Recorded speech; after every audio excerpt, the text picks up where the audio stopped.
Hey guys, welcome back. This starts section 2 of part 1 of Industrial Revolution Notes lecture. And we're going to start it off with a little meme here. Alright, one does not simply have an industrial revolution without an agricultural revolution. Okay, it's a goofy meme, but it does speak to something very important. The Industrial Revolution could not have occurred without the Agricultural Revolution first. Why? The Agricultural Revolution provided more and better food. More and better food meant healthier people, meant population boom, people having more babies. These babies would grow, they would grow healthier, they would live longer, and eventually they would be the workers that the factories in England would need to get the Industrial Revolution going. And no, William Wallace did not fight in the Agricultural Revolution. He lived much, much earlier in Europe than that, but it's still a funny meme.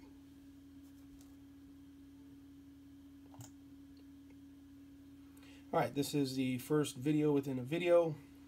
This one, I will, once the video's done, I will let you know the points that I want you to pay attention to so that you can go back through the video and get down what you need. Before the Industrial Revolution began in England around the year 1760, the way most people lived in Europe and America was very different from how they live today. 9 out of 10 people lived in rural areas.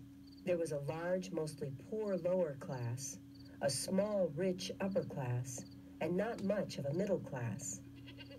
Rural people raised most of their food on small farms, and they didn't have to leave home each day to work at their jobs.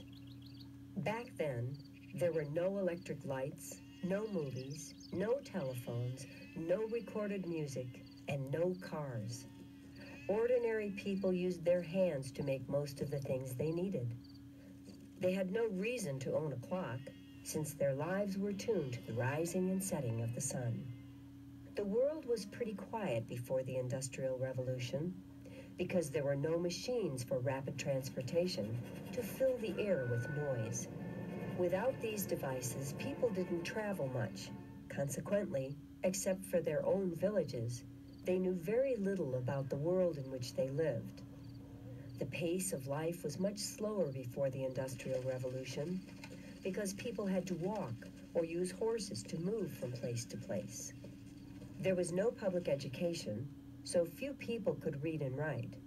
And due to poor nutrition and living conditions, they didn't live nearly as long as people do today.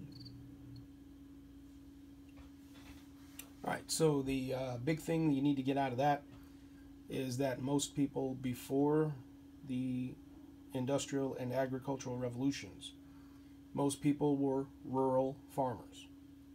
Rural means, rural spelled R-U-R-A-L, meant farmland or out in the countryside. Okay, what today we call living out in the sticks. All right, that was your rural. Most people lived like that, and life was usually short, 35 to 40 years, a lot of hard work, and people hardly, if ever, left their villages. That was the only world they knew. Okay, so what you need to get out of this, most people in Europe prior to agricultural and industrial revolutions, they lived on farmland. Life was short and hard.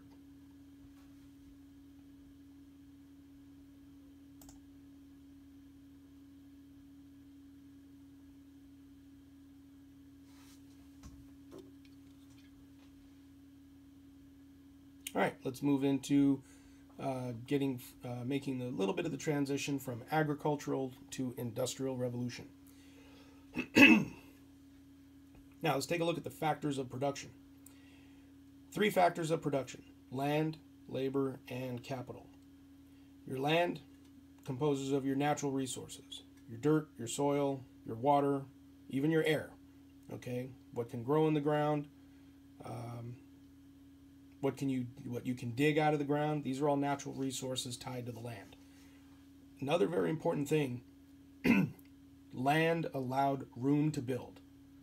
You could turn land into farmland. Eventually, you could turn land into factory space. You could turn land into housing developments. Okay? Land means one big thing: room to build. Labor. You need workers. You need a workforce. That's what your labor is. And then capital.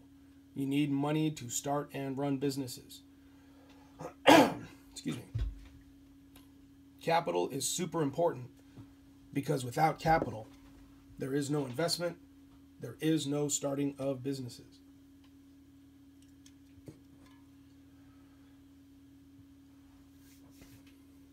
One important point: a country must have all three factors of production in order to be able to industrialize. No factors of production, no industrialization.